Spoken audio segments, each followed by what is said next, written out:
तसेच या ठिकाणी माझ्यासोबत अगत्यानं आज ज्यांची उपस्थिती आहे, ज्यांची ओळख करून देणं आवश्यक आहे, ते श्री संदीप सावंत. श्री संदीप सावंत हे मुंबई पोलीस दलात कार्यरत आहेत आणि पोलिसांच्या 5,000 पोलीस सदस्यांची स्वयंविकासात गृहनिर्माण संस्था जी स्थापना केली आहे, त्या पोलिसांनी मिळून प्रत्येकी 3-3 लाख रुपये काढून आता मुंबईचा नवीन विमानतळ ज्या ठिकाणी होणार आहे त्याच्या जवळच 120 एकर जमीन त्यांनी विकत घेतली पोलिसांनी मिळून. म्हणजे साधारण कॉन्स्टेबल, हेड कॉन्स्टेबल आणि सब इन्स्पेक्टरनी स्वतःच्या असलेल्या मेहनतीच्या पैशातून 120 एकर जमा केली आणि त्या जागेवर नवीन नियमाप्रमाणे स्वयंविकास करून त्यांना घरं तर मिळणारच आहे, कॉर्पस निधीही मिळणार आहे आणि जगातला सर्वात मोठा पोलिसांनी स्थापन केलेला पोलिसांकरता असणारा स्वयंविकास प्रकल्प ते राबवत आहेत. त्यामुळे त्यांना मी म्हटलं ते इथे यावं, लोकांना कळावं की पोलीस स्टेशनमध्ये निम्न दर्जावर काम करणारी लोकसुद्धा एकत्र येऊन स्वतःच्या घराकरता मेहनत करू शकतात आणि अतिशय परिश्रम करून इतकं लांब जाऊन जमीन विकत घेऊन, त्यावेळेला ट्रेन नव्हती पनवेलपर्यंत. 10 वर्षापूर्वी 2011 साली 11-12 साली त्यांनी ती जमीन जमा करण्याचा प्रयत्न केला. त्यावेळेला तिथे कोणतीच ट्रेन पनवेलपर्यंत जात नव्हती, त्यामुळे वाशीपर्यंत जाणं, तिथून एस.टी. घेणं, त्या गावापर्यंत जाणं, तिथल्या शेतकऱ्यांना भेटणं, शेतकऱ्यांकडून जमिनी घेणं, त्यांचे सातबारे पाहणं, त्यांच्या कुटुंबाच्या लोकांना पैसे वाटप करणं, असं करत करत 122 एकर त्यांनी जमा केली. दुर्दैवानं 122 एकर जमा केल्यावर आयत्या बिळावर नागोबा बसले. यांच्याचपैकी काही नेत्यांनी त्या ठिकाणी त्या जमिनीवर कब्जा करून मूळ रहिवाशांनाच बाहेर काढण्याच्या प्रयत्नात होते आणि 2012 पासून ते 2011 पासून ते 2023 पर्यंत 12 वर्षात निवडणुकाच घेतल्या नाही. तेच लोक येत होते. मग यांनी सगळ्यांनी प्रयत्न करून निवडणुका झाल्या, आत्ताच झाल्या 1 महिन्याभरापूर्वी, आणि 70% मतदान सर्व पोलिसांमध्ये मिळून श्री संदीप सावंत यांचं पॅनल 19च्या 19 सर्वच्या सर्व यांची लोक निवडून आली आणि इतर सर्वांची डिपॉझिटं जप्त झाली आणि आत्ता त्या संस्थेचा ताबा घेऊन नवीन स्वयंपुनर्विकास कसा करायचा याच्याकरता ते प्रयत्नात आहे. त्यामुळे हे जर मी त्यांच्या अनुपस्थितीत सांगितलं असतं तर कदाचित लोकांना विश्वासही बसला नसता की साधा कॉन्स्टेबल जो बिचारा रस्त्यावर 12-12, 13-13 तास उन्हात उभा राहिलेला असतो, आपण 1 तास उभं राहिलं की आपले पाय दुखायला लागतात, पण तो रस्त्याच्या मध्ये उभा असतो, पोलीस स्टेशनमध्ये उभा असतो, इतकी मेहनत करून तो काम करतो आणि 4 पैसे त्याचे उरलेले आणि पोलीस लाईनमध्ये 10x8ची 10x10च्या खोलीमध्ये सर्व मुलांबरोबर, आई वडिलांबरोबर राहण्याचं काम करतो.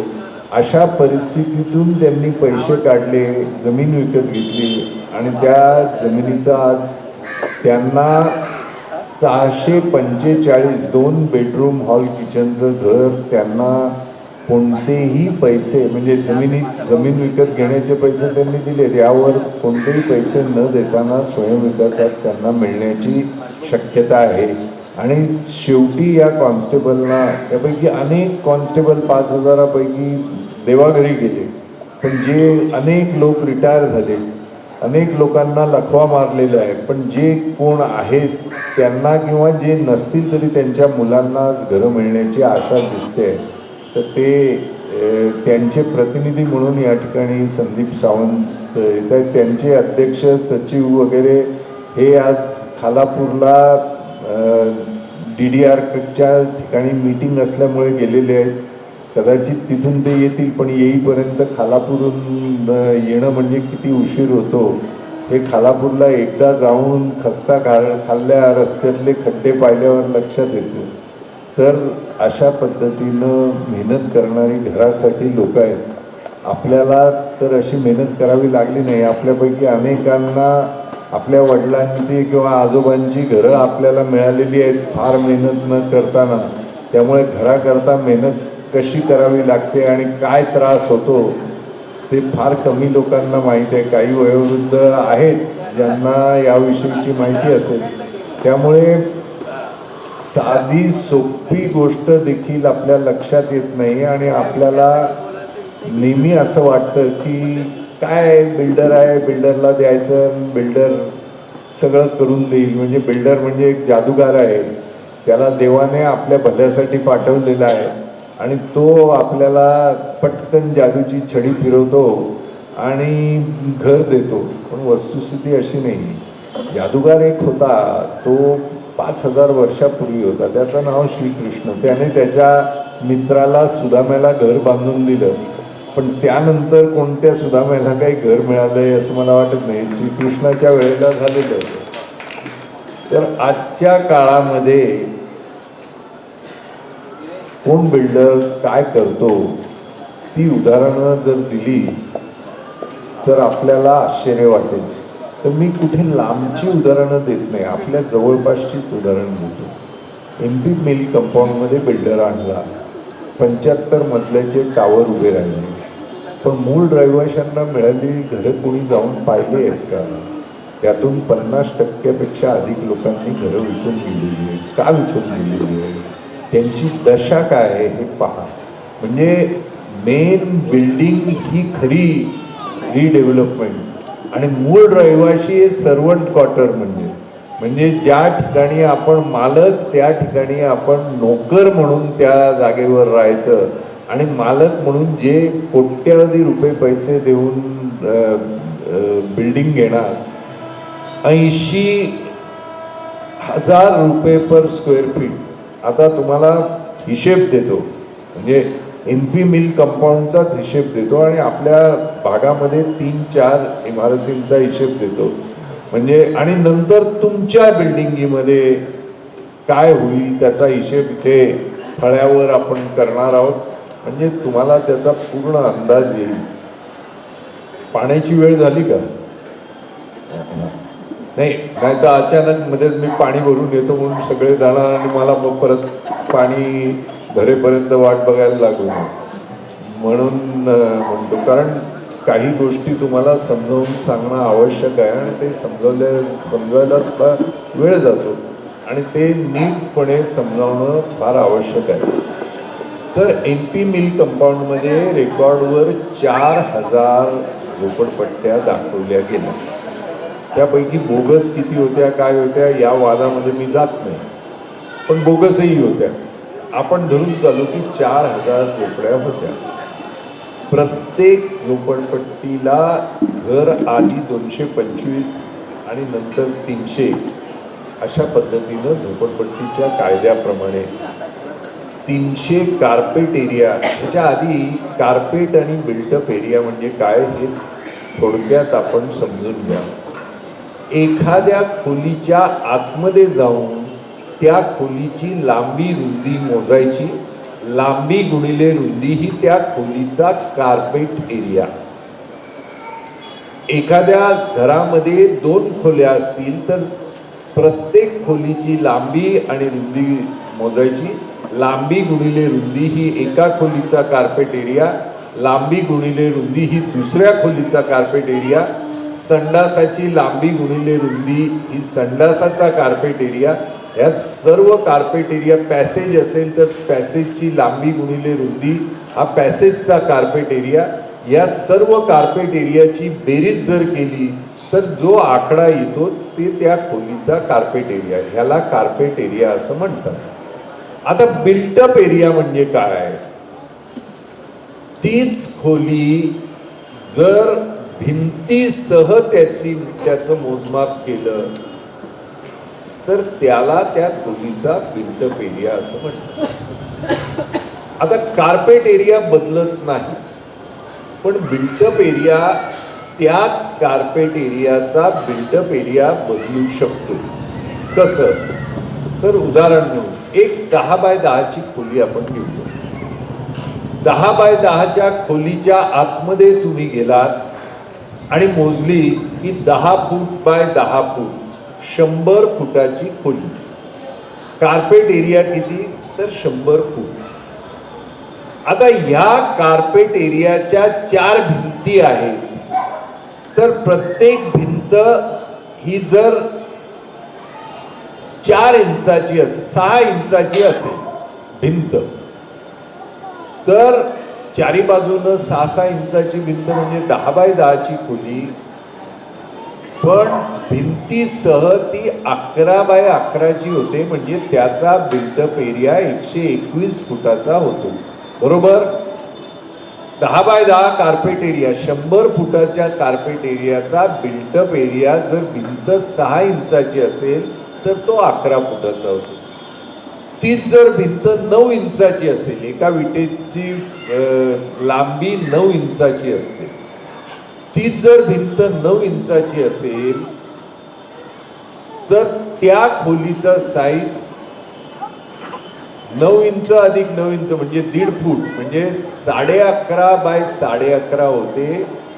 तर त्याच खोलीची बिल्टअप एरिया 121 नाही 130च्या आसपास जातो. कार्पेट एरिया किती? 100, पण बिल्टअप एरिया 6 इंचाच्या भिंतीची 121, 9 इंचाच्या भिंतीचा बिल्टअप एरिया 130. तेच जर 1 फुटाची भिंत असेल चारी बाजूनी, तर त्याच 10 बाय 10 स्क्वेअर फीटच्या कार्पेट एरियाची बिल्टअप एरिया 144. म्हणजे 100 फुटाच्या कार्पेट एरियाचा बिल्टअप एरिया 120 असू शकतो, 130 असू शकतो, 140 असू शकतो, 150 असू शकतो, 200ही असू शकतो. पण आपल्या घरामध्ये आपल्याला किती मिळतं? तर 10 बाय 10 100 फूट. त्यामुळे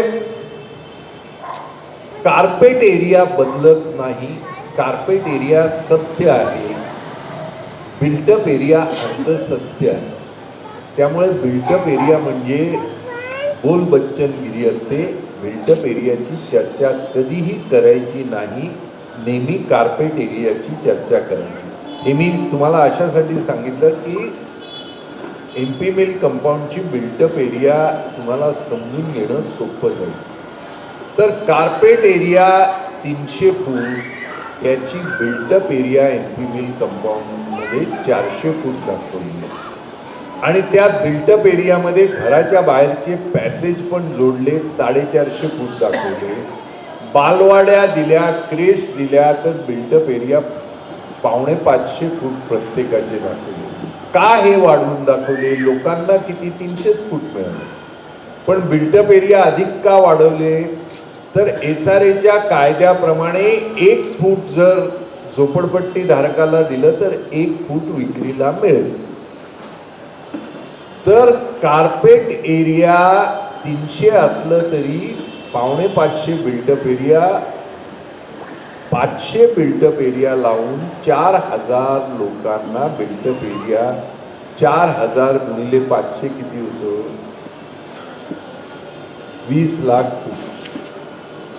या 20 लाख फुटाच्या मोबदल्यात बिल्डरला विक्रीला 20 लाख फूट मिळाले. बरोबर ना? 20 लाख फूटच होतात ना. 4000 गुणिले 500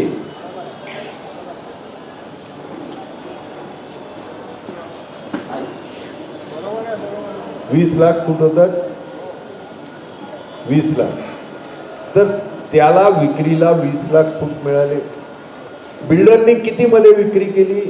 तर 75,000 रुपये पर स्क्वेअर फीट मध्ये विक्री केली. 20,00,000 फूट गुणिले 75,000 स्क्वेअर फीट, 75,000 रुपये पर स्क्वेअर फीट म्हणजे 15,000 कोटी त्या ठिकाणी बिल्डरला मिळाला. आता बांधकामाचा खर्च बोलूया आपण. 20,00,000 फूट या लोकांना मिळाले. याच्या बांधकामाचा खर्च कोणत्याही परिस्थितीत 3,000 रुपये पर फुटापेक्षा अधिक जात नाही. म्हणजे 3,000 गुणिले 20,00,000 बरोबर किती? 600 कोटी. बरोबर 600 कोटीचं बांधकाम यांना. आणि जे 20,00,000 विक्रीला काढले त्यांना 4,000 घ्या, 5,000 रुपये पर स्क्वेअर फीट घ्या.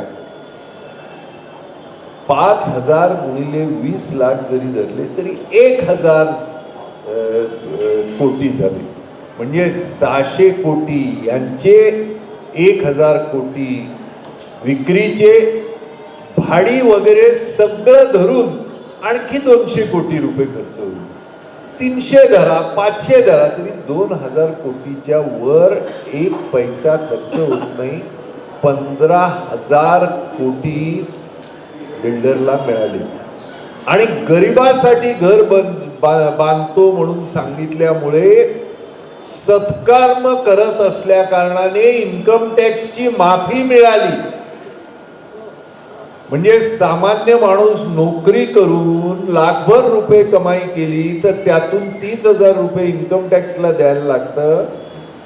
पण जमीन कोणाची? ही जमीन कोणाची होती? तुमची, आमची, सरकारची जमीन. सरकारची जमीन 600 कोटीची घरं यांना मिळाली आणि त्याच्या मोबदल्यात 13,000 कोटी माणूस लुटून घेऊन गेला. महाराष्ट्र राज्याला आज 6,80,000 कोटीचं कर्ज आहे. म्हणजे 10 कोटी महाराष्ट्रात राहणाऱ्या माणसाला प्रत्येकाच्या डोक्यावर 68,000 रुपयाचं कर्ज आहे. हे ज्या गाड्या फिरवतात ना लाल बत्तीच्या, या सगळ्या आपल्या पैशावर करतात आणि त्याच्याकरता कर्ज काढतात आणि एक कर्ज आपल्या डोक्यावर जात आहे. आणि आपली जमीन जी सरकारी जमीन आहे ती बिल्डराला देऊन बिल्डरनी 13,000 कोटी कमवून घेऊन जायचे आणि आपण टाळ्या वाजवायच्या, वा घर फुकट मिळालं. म्हणजे तुमच्या खिशातून मी 1,000 रुपये काढून घ्यायचे आणि तुम्हाला अर्धा कप चहा द्यायचा आणि म्हणायचं घे फुकट आहे. ही परिस्थिती आपल्या विभागात तुमच्या इथलीच. आणि ठीक आहे, त्यांनी 13,000 कोटी कमवले, निदान घरं तरी चांगली दिली का? आजही पावसात जाऊन बघा घरं गळतायत की नाही तुम्ही सांगा ना. मी MP मिलच्या काही लोकांना भेटायला गेलो. म्हटलं आधीची घरं आणि आत्ताच्या घरामध्ये फरक काय? तर म्हणलं आधी पावसाचं पाणी घरात येत होतं, आता वरच्याचा संडास माझ्या डोक्यावर पडतो.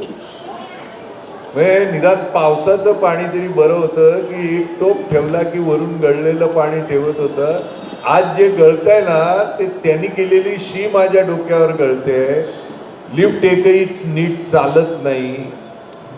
माणूस मयत झाला तर जिन्यावरून त्याला खाली आणता येत नाही. लिफ्टमध्ये स्ट्रेचर घालता येत नाही.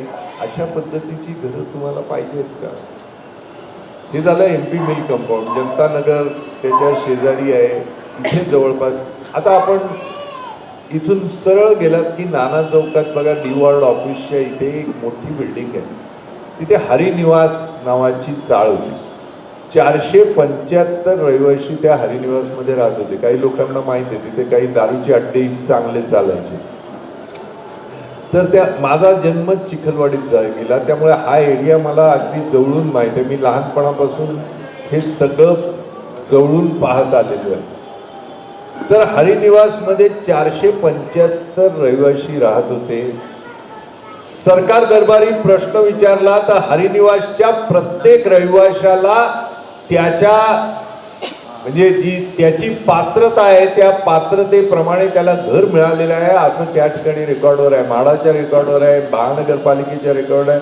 प्रत्येक रहिवाशाला घर मिळालं. जसं MP मिलमध्ये लिहिलेलं आहे प्रत्येक झोपडपट्टी धारकाला 60% लोक विकून गेलेले आहेत बाहेर. डान्समधल्या बाला राहतात तिथे, मी एका ठिकाणी गेलो ते पाहिलं काही. तर त्या हरिनिवासमध्ये मी म्हटलं की जाऊन आपल्यापैकी कोणीतरी तिथे गेलं पाहिजे. कधी वेळ मिळाला तर हरिनिवासमध्ये एक चक्कर टाका आणि तिथे विचारा की इथे मूळ रहिवाशांकरता बांधलेली बिल्डिंग कुठे आहे आणि त्या बिल्डिंगमध्ये जा आणि किती खोल्या आहेत ह्या मोजा. 65 खोल्या आहेत फक्त. मग 475 पैकी 65 खोल्या बांधल्या आहेत, त्यातून 40 खोल्या बिल्डरच्या आहेत आणि बिल्डर भाडेकरू संघाचा आणि सोसायटीचा चेअरमन आहे आणि बाकीचे 410 भाडेकरू जमिनीनं, म्हणजे आपण पुराणात वाचत होतो की सीतेला जमीन गिळून गेली, तशी जमिनीनं गिळलं का हवेत विरली 465 कुटुंब, कोणालाच त्याचा पत्ता नाही. आणि हरिनिवास ही आदर्श इमारत आम्ही पुनर्विकसित केली म्हणून फोटो लोकांनी दाखवले. राजकीय पुढाऱ्यांना तेच पाहिजे असतं, कारण कोण पाहायला जात नाही. त्याच ठिकाणून जरा पुढे गेलं की गावदेवीला एका बाजूला महात्मा गांधींचं घर आहे, मणिभवन त्याचं नाव. ते कोणत्या रस्त्यावर आहे? लेबरनम रोडवर. लेबरनम रोडवर JK बिल्डिंग आहे. तर JK बिल्डिंग 1, 2, 3, 5 आणि 10 हे पोलीस क्वार्टर्स होते, म्हणजे चाळी होत्या आणि त्याच्यात पोलीस कॉन्स्टेबल राहत होते. कुठले? गावदेवी पोलीस स्टेशन, DB मार्ग police station, VP road police station, ताडदेव पोलीस स्टेशन, इथले सगळे कॉन्स्टेबल तिथे राहत होते.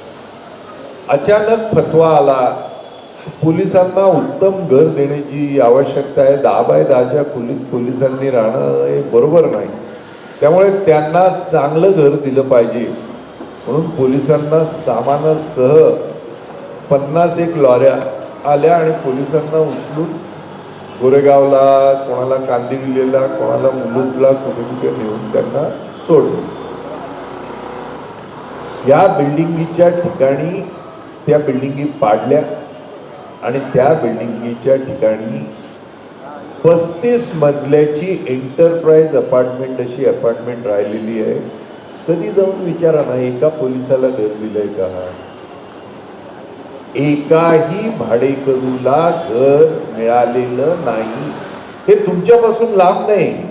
तुम्ही चौपाटीला फिरायला जाताना कधी JK बिल्डिंगमध्ये एंटरप्राइज बिल्डिंग विचारा की इथे पोलीस राहत होते, ते कुठे गेले?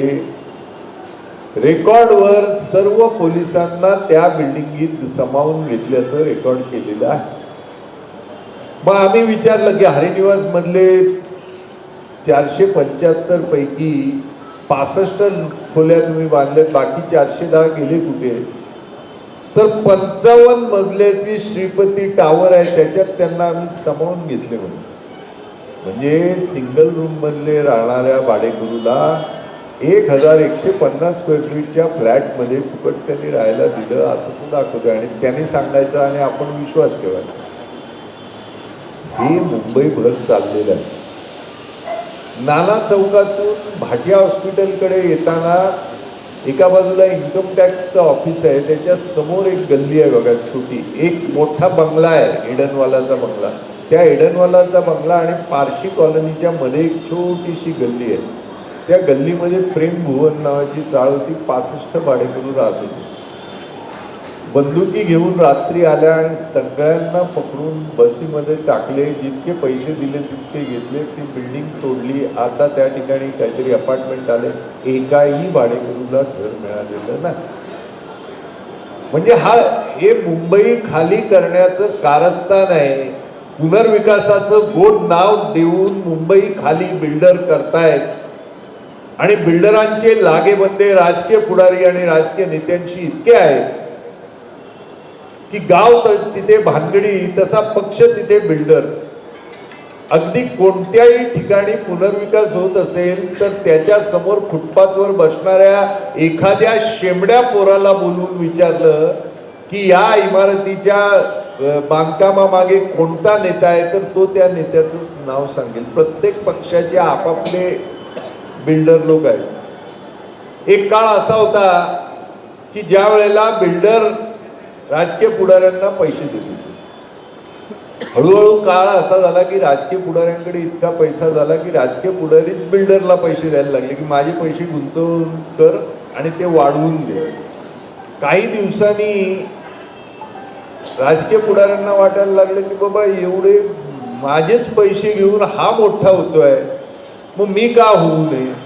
त्यामुळे बिल्डरांच्या कंपन्यांमध्ये राजकीय पुढारी भागीदारी घेऊ लागले. बिल्डरांनी भागीदारी घेतल्यावर राजकीय पुढाऱ्यांनी बिल्डरांच्या कंपन्यामध्ये भागीदारी घेतल्यावर मग बिल्डरांना वाटलं अरे यांना भागीदारी मेहनत मी करायची आणि यांना भागीदारी काय द्यावी. त्यामुळे बिल्डरांनी ठरवून एक एक बिल्डर एकेका पक्षात गेला आणि मोठमोठी पदं घेतली. कोणत्या पक्षात कोण बिल्डर आहे हे तुम्हाला माहिती आहे, त्यामुळे मी सांगण्याची गरज नाही. त्यामुळे आता बिल्डरच आपल्या बोकांडी येऊन बसलेले आहेत आणि या बिल्डरांनी पूर्ण मुंबईची वाट लावलेली आहे. 5800 प्रकल्प असे आहेत की बिल्डरांनी लोकांशी ॲग्रीमेंट केलं, ॲग्रीमेंट करून लोकांना बाहेर घालवलं आणि बाहेर घालवल्यानंतर सांगितलं की आता मला तुम्हाला भाडं देता येत नाही. आता बाहेर काढल्यानंतर बिल्डिंग पाडल्यानंतर भाडं देता येत नाही. काय करणार आपण, कुठे जाणार.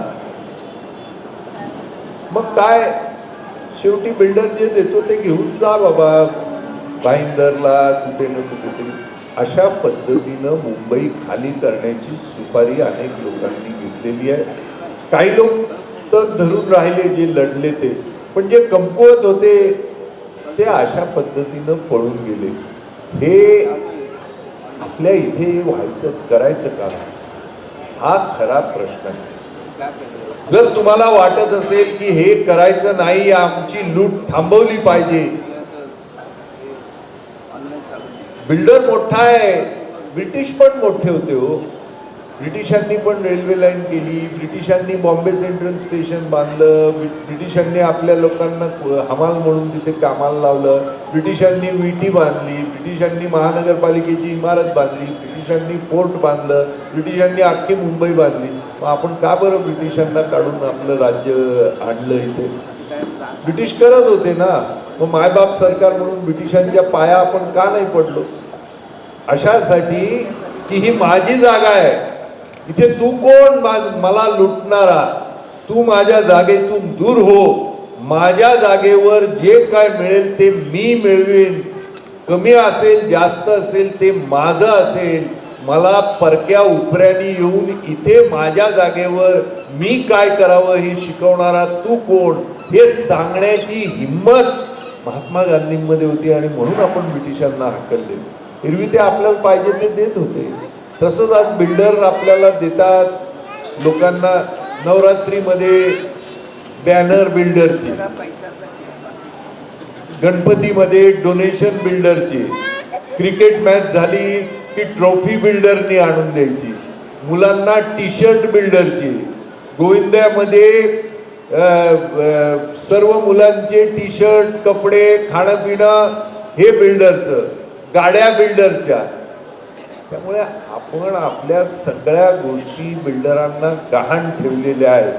आणि तो हे फुकट करत नाही, तो आपल्याला लुटतो. त्या पैशातून थोडे पैसे आपल्यावर खर्च करतो आणि आपल्याला वाटतं तो आपल्यावर उपकार करतो.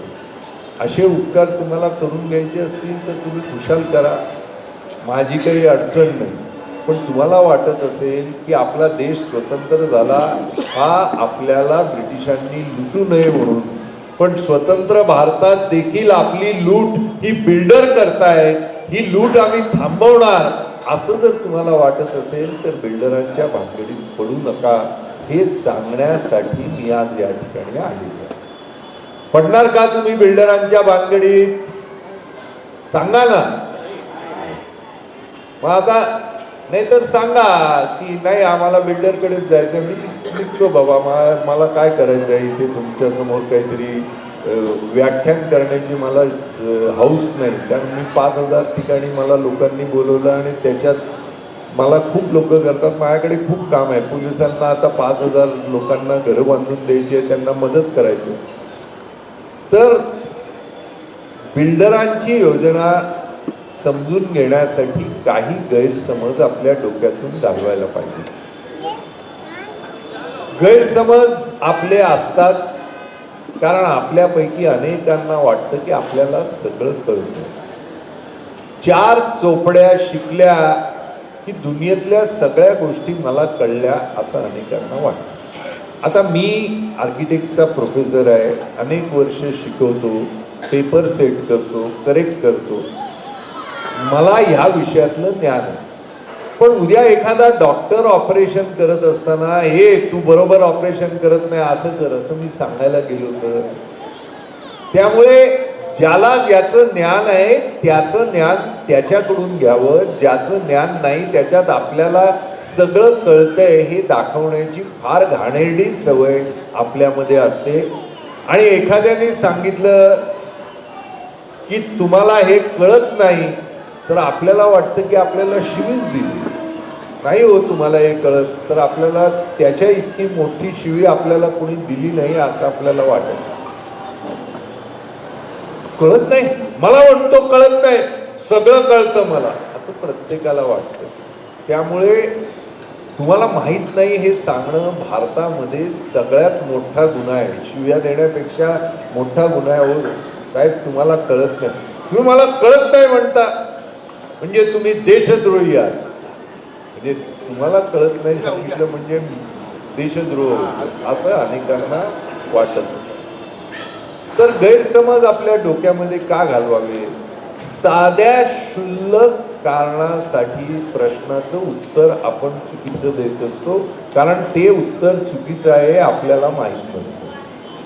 उदाहरण, 100 लोकांना विचारा की बिल्डिंग कोण बांधतो, 90 म्हणतील बिल्डर बांधतो. उत्तर चूक. कोणताच बिल्डर बिल्डिंग बांधत नाही. रहेजा बांधत नाही, रिझवी बांधत नाही, हिरानंदानी बांधत नाही. कोणताच बिल्डर बिल्डिंग बांधत नाही. बिल्डिंग बांधणारा जो प्राणी आहे त्याला कॉन्ट्रॅक्टर किंवा ठेकेदार असं म्हणतात. कॉन्ट्रॅक्टर किंवा ठेकेदार हा बिल्डिंग बांधतो, बिल्डिंग बिल्डर बांधत नाही.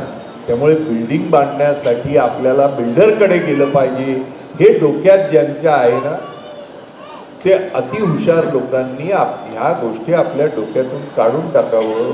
बिल्डिंग बांधण्यासाठी बिल्डरकडे जाण्याची आवश्यकता नाही. बिल्डिंग बांधण्यासाठी उत्तम कॉन्ट्रॅक्टरकडे जाण्याची आवश्यकता आहे. बिल्डर देखील बिल्डिंग हा उत्तम कॉन्ट्रॅक्टरकडूनच बांधून घेतो. त्यामुळे बिल्डर स्वतः कधीही बिल्डिंग बांधत नाही. गैरसमज नंबर 1 काढून टाकला डोक्यातून. जो कचरा डोक्यात भरलेला आहे तो काढून टाकणं फार महत्त्वाचं आहे, कारण काढून टाकल्याशिवाय स्वयंविकास तुमच्या लक्षात येणार नाही. दुसरी गोष्ट, बिल्डरकडे भरपूर पैसा आहे, त्यामुळे तो स्वतःचा पैसा टाकेल आणि आपली प्रॉपर्टी डेव्हलप करेल असं लोकांना वाटतं. बिल्डर प्रॉपर्टी कोणाच्या पैशाने डेव्हलप करतो हा प्रश्न जर विचारला तर 90% लोक म्हणतात स्वतःच्या पैशाने. उत्तर चूक.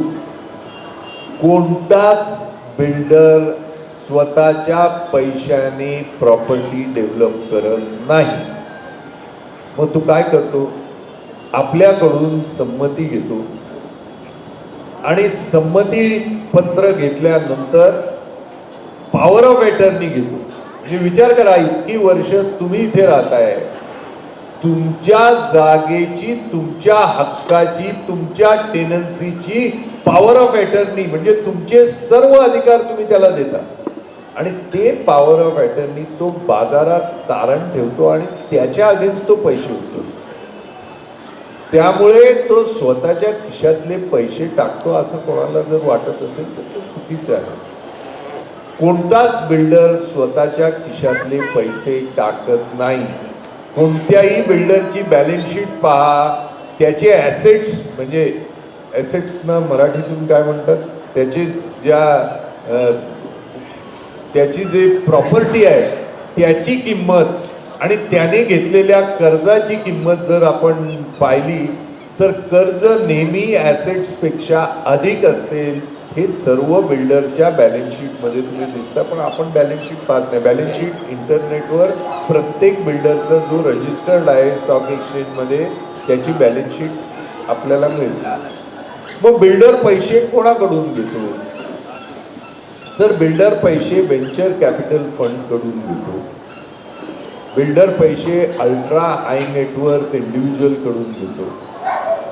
बिल्डर पैसे वेगवेगळ्या बँकांच्या ज्या योजना आहे बिल्डरना फंडिंग करण्यासाठी त्याच्यातून घेतो. बिल्डर पैसे फॉरेन डायरेक्ट इन्व्हेस्टमेंटमधून घेतो. बिल्डर पैसे फॉरेन इन्स्टिट्यूशनल इन्व्हेस्टरकडून घेतो. बिल्डर पैसे IPO मधून घेतो. बिल्डर स्वतःच्या कंपनीचे शेअर्स बाजारात टाकतो. आपण वेड्यासारखे ते शेअर विकत घेतो. आपल्याला लक्षात येत नाही या शेअरचे पैसे व्याजाशिवाय आपण बिल्डरला अनेक वर्ष वापरायला देत आहोत, पण आपल्याला वाटतं ते शेअरची किंमत वाढणार त्यामुळे आपण शेअर विकत घेतो. या सर्व गोष्टीतून बिल्डरला पैसे मिळतात. आणि जे लोक बिल्डरला पैसे देतात, ज्या संस्था मी सांगितलं FII, FDI, venture capital fund, बँका, या सर्व लोक जे बिल्डरला पैसे देतात ते आपल्यालाही पैसे देऊ शकतात. लक्षात घ्या मी काय म्हणतो. जसं बिल्डरला आपली संमती तारण ठेवून या संस्था पैसे देतात, तशी आपली संमती आपण घेऊन या संस्थांकडे गेलो तर पैसे आपल्यालाही या संस्था देऊ शकतात. आता त्यामुळे बिल्डर स्वतःच्या खिशातून पैसे टाकत नाही हे लक्षात घ्या. आता तिसरा गैरसमज, बिल्डर आला रे आला की तो सर्व ऑफिसमध्ये जाऊन फटाफट सर्व परवानग्या त्याला ताबडतोब मिळतात, कारण तो जातो आणि परवानग्या घेतो. हा गैरसमज. कोणालाही विचारलं की बिल्डरच्या परवानगी कशा येतात, कोण घेऊन येतं? उत्तर आहे की बिल्डर घेऊन येतो. उत्तर चूक. कोणताच बिल्डर परवानगी घेण्यासाठी कोणत्याही सरकारी दफ्तरात जात नाही. प्रत्येक बिल्डरकडे एक माणूस असतो, त्याचं नाव लायझॉन एजंट किंवा लायझॉन आर्किटेक्ट. तो जाऊन परवानग्या घेतो. बिल्डर त्याला म्हणतो की इतके पैसे तुला मी देतो, तू जाऊन परवानगी घ्यायची. ज्या पद्धतीनं बिल्डर करता ते परवानगी घेतात त्या पद्धतीनं परवानगी ही आपल्या गृहनिर्माण संस्थेकरता देखील आपण मिळवू शकतो. संदीप बसा ना, बसा बसा बसा. 4 जण बसतील काय नाही. तर त्या पद्धतीनं आपल्यालाही परवानगी, चिकू बस ना, खुर्ची देता येते. त्या ठिकाणी अशी परवानगी आपल्यालाही मिळते. आपल्या माहितीकरता सांगतो, माझी ओळख बऱ्यापैकी करून दिली, पण ओळखीत 2-3 गोष्टी राहिल्या त्या मला जाणीवपूर्वक आपल्याला सांगावंसं वाटतं. भारतामध्ये बिल्डरांना पैसे देणारी जी सगळ्यात मोठी संस्था आहे, 30,000 कोटींची रक्कम जी भारतातल्या सर्व बिल्डर्सना देऊन त्यांच्या योजना यशस्वी करणारी जी संस्था आहे, सगळ्यात मोठी बिल्डरांना पैसे देणारी जी संस्था आहे, त्या संस्थेत मी सल्लागार म्हणून 5 वर्ष नोकरी केली. सल्लागार म्हणून नोकरी करत असल्या कारणाने बिल्डरांना कोण कशासाठी पैसे देतं आणि बिल्डर ते कशाकरता खर्च करतो याचं पूर्ण मला ज्ञान आहे. त्यामुळे मी ज्या वेळेला सांगतो की बिल्डर कुठून पैसे घेऊन येतात, त्यावेळेला बिल्डरला पैसे देणाऱ्या संस्थेमध्ये 5 वर्ष सल्लागार म्हणून नोकरी करून बिल्डरांना ॲक्च्युली पैसे कसे दिले जातात आणि ते काय सांगून पैसे देतात याचा पूर्ण व्यवहार मी माझ्या स्वतः अनुभवला आहे. त्यामुळे मी अनुभवातून सांगतोय का हवेत बोलत नाही राजकारणी नेत्यासारखं. त्यामुळे आणि आणखी एक गोष्ट सांगायची राहून गेली की जे मी सांगत नाही, देशात जे टॉपमोस्ट 3 बिल्डर आहेत टॉप, म्हणजे ज्यांचा मूळ धंदा बिल्डरचा नाही, ज्यांचा मूळ धंदा वेगळा आहे पण ते बिल्डरचंही काम करतात. म्हणजे एखाद्याचा मूळ धंदा स्टील बनवणं आहे, त्यातून त्याचा 2 लाख कोटीचा धंदा आहे, मग तो बिल्डरचंही काम करतो, एक 5-10 हजार कोटीचं बिल्डरचा धंदा करतो, पण त्याचा मेन धंदा वेगळा आहे. अशा ज्या टॉप 3 बिल्डर आहेत देशातले, पूर्ण भारतातले, पैकी 2 बिल्डरकडे मी प्रत्येकी 4 वर्ष नोकरी केली. त्यामुळे बिल्डर काय करतात हे कोणी मला सांगण्याची गरज नाही. मी बिल्डरकडे नोकरी करून अनुभव घेतलेला आहे, त्या अनुभवातले हे बोल आहेत. जे इतरांचं झालं ते आपलं होऊ नये म्हणून आपल्याला सावध करण्याची माझी भूमिका आहे. या उपर आपल्यापैकी काही लोकांना खड्ड्यात जायचं असेल तर मी तुम्हाला वाचवू शकत नाही, पण माझं काम मी केलं याचं समाधान मला मिळतं की मी जाऊन लोकांना सांगितलं की तुम्ही असे गेलात तर तुम्ही इथे खड्डा आहे. म्हणजे लहान मूल ज्या वेळेला पहिल्यांदा चालायला लागतं त्यावेळेला आईला आतून खूप आनंद झालेला असतो, पण ती त्या मुलाला भीती घालते. कारण आता पाय आलेले आहेत, हा कुठेही जाईल आणि पडेल, म्हणून ती सांगते बाहेर जाऊ नको, तिथे बुवा आहे. का सांगते ती? त्यांनी बाहेर जाऊ नये असं तिला कधीच वाटत नसतं. त्यांनी जावं, त्यांनी पळावं, त्यांनी धावावं, त्यांनी मोठा व्हावं हे प्रत्येक आईला वाटत असतं. पण ती काय ही भीती टाकते? तिला त्याच्यात भीती वाटत असते की हा लवकर जर पाय याचे आले आणि हा लवकर जर पळायला लागला तर हा पडला तर याचं तोंडमीठ फुटेल. त्यामुळे याला इजा होऊ नये म्हणून ती भीती घालण्याचा प्रयत्न करत असते. हे आपल्याला सांगण्यामागे मुंबईत आज परिस्थिती अशी आहे की 5,800 प्रोजेक्ट्स अडकलेले आहेत पूर्ण मुंबईमध्ये आणि 1,25,922 कुटुंब आज रस्त्यावर आहेत. सरकारही काही करत नाही, कोणी काही करत नाही. सिद्धार्थनगर पत्राचाळीच्या विषयी पेपरात तुम्ही वाचलंच असेल काय काय होतंय. त्यामुळे बिल्डर म्हटला की वाट लावण्याचं काम बिल्डर करतायत आणि तुम्ही स्वतःची वाट लावून घेऊ नका हे सांगण्यासाठी मी आलेलो आहे. त्यामुळे हे गैरसमज जे आहे की बिल्डर पैसे टाकतो, बिल्डर परवानग्या आणतो, कोणताच बिल्डर परवानग्या आणत नाही. जो लायझॉनचा माणूस बिल्डरकडे परवानग्या आणतो तोच लायझॉनचा माणूस आपल्याकडे देखील परवानग्या आणतो. त्यामुळे परवानगी आणणारा माणूस बदलत नाही. आपण जर पुनर्विकास केला तरी आपण त्याच्याकडूनच परवानगी घेणार, बिल्डरनी केला तरी बिल्डर त्याच्याकडून परवानगी घेणार. बिल्डर ज्याच्याकडून पैसे घेतो, आपण पुनर्विकास केला आपण त्याच्याकडूनच पैसे घेणार. त्यामुळे पैसे देणारा माणूस तोच आहे. बिल्डरकडे देणाराही तीच संस्था आहे आणि आपल्याला देणाराही तीच संस्था आहे. त्यामुळे पैसे कुठून येणार तर त्याच्याकडून येणार जो बिल्डरला पैसे देतो त्याच्याचकडून पैसे आपले येणार. आणि परवानगी कुठून घेणार? जो बिल्डरला परवानगी घेऊन येतो तोच आपल्याला परवानगी मिळणार, त्याच्याचकडून आपण परवानगी घेणार. त्यामुळे वेगळं काही हे नाही. आणखी एक गैरसमज की बिल्डर आला म्हणजे बांधकाम उत्तम. बघा जाऊन MP मिल कंपाऊंडमध्ये काय बांधकाम दिलेलं आहे. कोणत्याही पुनर्विकासात जा आणि विक्रीची बिल्डिंग बघा आणि मूळ रहिवाशांची बिल्डिंग बघा. मी काही सांगत नाही, तुम्हीच बघा आणि सांगा की दोन बरोबर आहेत का. मूळ रहिवाशांना जे राजे आहात, आज राजे आहात तुम्ही या बने कंपाऊंडचे, राजासारखे जगताय की मी मालक, मी इथला, ते तुम्हाला नोकर म्हणून सर्वंट क्वार्टर वजा कुठेतरी एका कोपऱ्यात तुमची बिल्डिंग टाकणार आणि दर्शनी भागात चकाचक काचा बिचा लावून 70, 80, 90 मजल्याची इमारत बिल्डर बांधणार, त्यातून तो कमाई करणार आणि त्यांच्या गाडीचा धुरांडा हा आपल्या घरात राहणार आणि आपण प्रदूषणाने पूर्णपणे बाधित होणार त्या सर्वंट्स क्वार्टरमध्ये. हे असं जगणं तुम्हाला जगायचं असेल तर माझ्या पोटात दुखत नाही. तुम्हाला हा विकास असा वाटत असेल की लुटीला तुम्ही विकास म्हणत असाल तर बने कंपाऊंडमध्ये राहणारे हरिश्चंद्राचे अवलाद आहेत म्हणून मी तुम्हाला साष्टांग नमस्कार, देवीला नमस्कार करतो, तसं तुम्हाला सगळ्या 200 लोकांना नमस्कार करून मी निघून जाईल.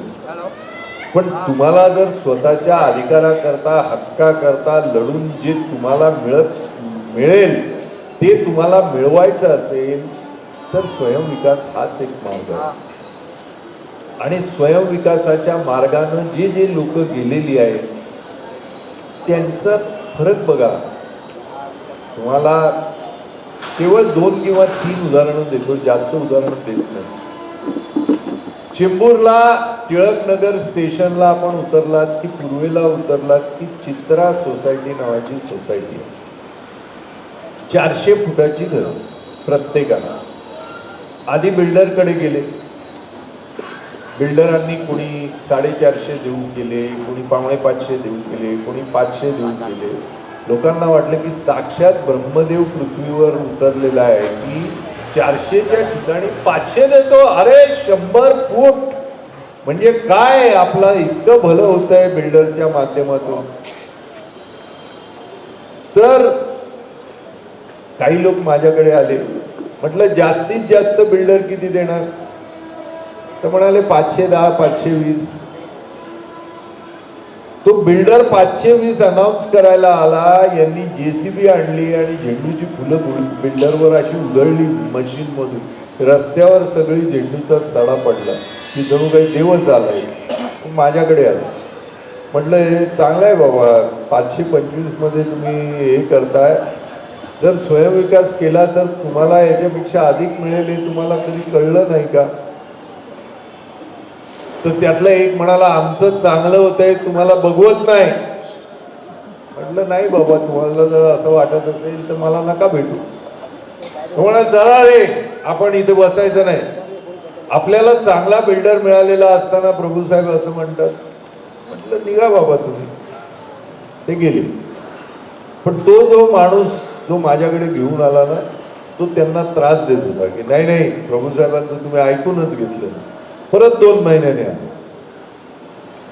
म्हटलं काय बिल्डरनी दिलं का बांधून, नाही म्हणाले गणपतीला डोनेशन दिलं, मुलांना याच्याकरता क्रिकेट करता डोनेशन दिलं, घरामध्ये सगळ्यांना पूजेचं सामान दिलं, मिठाई दिवाळीला बिल्डरनी दिली. म्हटलं ती खाल्ली, ती राहिली का मिठाई, हजम झाली ना, ती गेली संडासातून. म्हटलं पुढे काय, तर म्हणाल नाही आम्हाला स्वयंविकास समजावून घ्यायचा. तर मी स्वयंविकास समजावून सांगितला जसा आत्ता मी तुम्हाला इथे याच्यावर समजावून सांगणार आणि तुमचा विश्वास बसणार नाही, तसा त्यांचाही विश्वास बसला नाही. आज चित्रा सोसायटीची बिल्डिंग तयार झाली आहे आणि लोक राहायला आलेली आहेत, OC मिळालेला आहे. कोणी मला सांगू शकेल का की 400 फुटाचं म्हणजे 390 फुटाच्या घरातून जिथे बिल्डर 510 देत होते तिथे स्वयंविकासात किती एरिया मिळाला असेल, कोणी सांगू शकेल का अंदाज? 500च्या ठिकाणी 550, 550 सांगा ना किती मिळाला असेल. 800 तरी मिळाला असेल. बाईंनी धाडस केलं की इतका मिळाला. 1150 स्क्वेअर फीट कार्पेट एरिया त्यांना मिळालेला आहे. 1150. संदीप सावंतांनी जाऊन तिथे बघितलेलं आहे. तुम्ही कधी तिथे काय रेल्वे स्टेशन जवळ आहे, इथे उतरा, आपल्या दादरला उतरा, ट्रेन चेंज करा आणि कुर्ल्याला उतरा, कुर्ल्याहून गेलात तरी चालेल किंवा टिळकनगर स्टेशनकडे जा आणि चित्रा सोसायटी बघा. आणि हे बघा MP मिल कंपाऊंडमध्ये मूळ रहिवाशांना दिलेल्या घराचं बांधकाम बघा आणि चित्रा सोसायटीचं बांधकाम बघा. अहो करोनामध्ये 1.5 वर्षामध्ये पूर्ण बिल्डिंग 25 मजल्याची उभी केली आणि लोक आली राहायला. कारण स्वतःच्या घराकरता त्यांना मेहनत करायची होती, कोणाचंही नाही. त्याच्यात विक्रीचे पण घरं आली, पण विक्रीची वेगळी बिल्डिंग नाही. आपल्या बरोबरच विक्रीचा माणूस राहील, जे जसं आपलं घर तसं त्याचं घर, त्याला उत्तम घर द्यायचं ना, ते उत्तम आपल्यालाही मिळालं. हे एक उदाहरण. तसंच मुलुंडमध्ये मिठागर या ठिकाणी पुन्हा तिथेही 400 फूट, तिथेही बिल्डर 500 सव्वा 500 देत आहेत.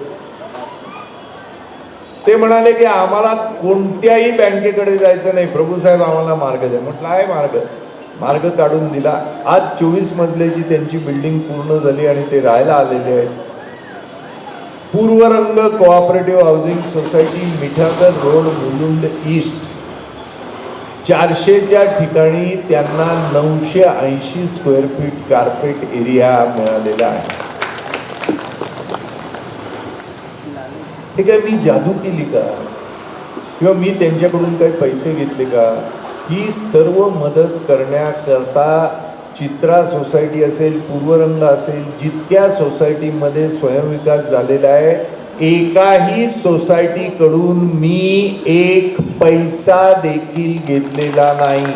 आणि तुमच्याकडेही सांगतो की आजपासून बने कंपाऊंडची नवीन इमारती तुमच्या बांधून तुम्हाला घराच्या चाव्या मिळेपर्यंत जितकी मदत माझी हवी असेल, ती स्वयंविकास जर तुम्ही केलात तर ती मदत एक पैसा न घेताना मी तुम्हाला करायला तयार आहे. आता टाळ्या वाजवाल, उद्या बिल्डरनी दिवाळीचं पाकिट पाठवलं की झालं तुम्हाला. मी इथे टाळ्या वाजवणार, मी काही काजू कत्री घेऊन येणार नाही, कारण मी काही पैसे खात नाही.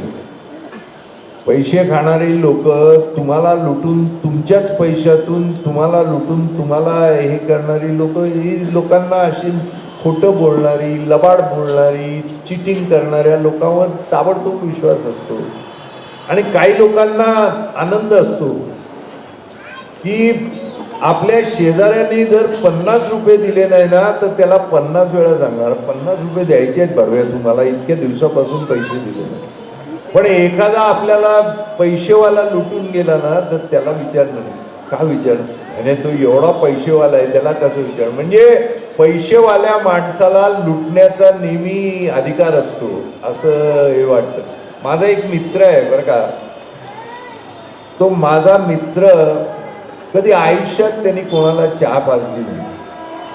आमच्याबरोबर कधी चहा प्यायला बसला की आम्ही चहा प्यायला लागलो की चहा संपता याला लगेच लघुशंका होते आणि बिल देईपर्यंत हा परत येत नाही. हे प्रत्येक वेळेला आम्ही पाहिलेलं असतं. एकदा मी माझ्या गाडीतून त्याला घेऊन जात असताना कुलाब्याला आम्ही गेलो. ते म्हणाले गाडी थांबवा. गाडी थांबवली तर कुलाब्याला तिथे कोपऱ्यात एक माणूस, गोरा माणूस म्हणजे फॉरेनर, गर्द पिऊन असा रस्त्यात गटाराजवळ पडलेला होता. हा गेला, त्याला यांनी पाणी घेऊन त्याच्या तोंडावर शिंपडलं, त्याला जरा हलवलं आणि त्याला विचारलं कसा आहेस तू इंग्रजीत वगैरे, आणि नंतर खिशातून 100 रुपये काढून दिले. म्हटलं तू मला आयुष्यात कधी कोणत्या मित्राला चहा नाही पाजली, याला दिलं. त्यामुळे याच्या बापदादांनी आपल्याला लुटलं तर त्याला 100 रुपये देण्यामध्ये जो आनंद आहे तो तुम्हाला चहा पाजण्यामध्ये नाही. असं लोकांचा काही आनंद असतो की लुटिया तो लुटिया लेकिन बडा आदमी ने लुटिया. म्हणजे मोठ्या माणसाकडून आपण लुटून घेणं, याच्यात गरीब मध्यमवर्गीय मराठी माणसाला खूप आनंद होतो की लुटला गेलं तर असा साध्याने मला लुटला नाही, मला याने लुटला, हिरानंदाने. मला तो तुला याने लुटला, मला ते मोठ्या माणसाने लुटला. म्हणजे मोठ्याकडून लुटून घेण्यात एक वेगळा आनंद असतो. त्यामुळे मोठ्या माणसाकडून लुटून घेण्याची हौस जर तुमची असेल तर मी भागवू शकत नाही. मी माझ्या परीनं तुम्हाला सावध करू शकतो, तुम्हाला काय मिळू शकतं याविषयी सांगू शकतो. अहो, पंतनगर घाटकोपरमध्ये 220च्या खोल्यामध्ये राहणाऱ्या लोकांना सर्व राजकीय पुढाऱ्यांनी सांगितलं की कायदा आहे, तुम्हाला 400 फुटापेक्षा अधिक मिळत नाही. ते माझ्याकडे आले, म्हणाले कायदा आहे. म्हटलं ठीक आहे, कायदा आहे ना, मला कायदा दाखवायला सांगा. ते म्हणाले नाही, आम्ही गेलो पुढाऱ्यांकडे, ते म्हणतात कायदा दाखवायचा नाही, आमच्यावर विश्वास ठेवायचा तर ठेवा. म्हटलं कोणत्या पुढाऱ्याकडे गेलो? आम्ही आमदारांकडे गेलो, नगरसेवकांकडे गेलो, खासदारांकडे गेलो, शाखा प्रमुखांकडे गेलो, विभाग प्रमुखांकडे गेलो, वेगवेगळ्या पक्षाच्या नेत्यांकडे गेलो, वेगवेगळ्या पक्षाच्या अध्यक्षांकडे गेलो, पुढाऱ्यांकडे गेलो. कोणी आम्हाला ते कायदा देत नाही. म्हटलं असा कायदाच नाही. नाही ते सगळे म्हणतात कायदा. म्हटलं ठीक आहे, कायदा आहे ना, मग आपण पंतनगरचा प्लॅन पुटअप करूया, जास्त 400 फुटापेक्षा अधिकाचा. पास झाला तर कायदा नाही, पास नाही झाला तर कायदा आहे 400 फुटाचा. ते म्हणाले पण प्लॅन तयार करायला 5 लाख रुपये लागतात. म्हटलं मी कोणा आर्किटेक्टला सांगून तुम्हाला फुकट प्लॅन तयार करून देतो. प्लॅन तयार झाला. आज पंतनगर घाटकोपरमध्ये 220 फुटातून 860 स्क्वेअर फीटचे फ्लॅट प्रत्येकाला मिळाले. तर हा अनुभव आहे. 20 बिल्डिंगी स्वयंविकासात पूर्ण झालेल्या आहेत, 40 बिल्डिंगींना परवानग्या मिळालेल्या आहेत आणि 980 बिल्डिंगींनी स्वयंविकासाचा ठराव केलेला आहे. स्वयंविकास म्हणजे जे बिल्डर करतो ते आपण करायचं. फक्त बिल्डर आपल्याला लुटून जो फायदा घेऊन जातो तो फायदा आपल्या लोकांमध्ये वाटून द्यायचा. त्यामुळे बिल्डर देतो त्यापेक्षा अधिक एरिया, बिल्डर देतो त्यापेक्षा उत्तम प्लॅन, बिल्डर देतो त्यापेक्षा चांगल्या प्रतीचं बांधकाम. बिल्डर वेळेवर कधीच बांधकाम देत नाही, आपण वेळेवर बांधकाम देतो. बिल्डर आपल्याकडून पॉवर ऑफ अटर्नी घेतो, हे आपण कोणालाही पॉवर ऑफ अटर्नी न घेताना आपण आपलं घर बांधून घेतो. आणि बिल्डर देतो त्यापेक्षा अधिक कॉर्पस. या सर्व गोष्टी स्वयंविकासात मिळणं शक्य आहे. आपण जर त्याच्याकरता आपण केवळ हिम्मत करण्याची आवश्यकता आहे की माझ्यामध्ये देखील ताकद आहे, माझी इमारत मी बांधून घेऊ शकतो, मला मदत करणारी लोक आहेत त्यांच्या भरोश्यावर, आणि माझं काही नुकसान होणार नाही कारण माझी जमीन मी कोणाच्या नावावर देत नाही, कोणाला पॉवर ऑफ अटर्नी देत नाही. हे म्हणण्याची तुमच्यामध्ये हिंमत आणि ताकद असली पाहिजे. आणि ही जर तुमच्यामध्ये असेल तर तुम्हाला मदत करण्याची माझी तयारी आहे. आता आपण तुमच्या इमारतीच्या कुंडलीकडे येऊ.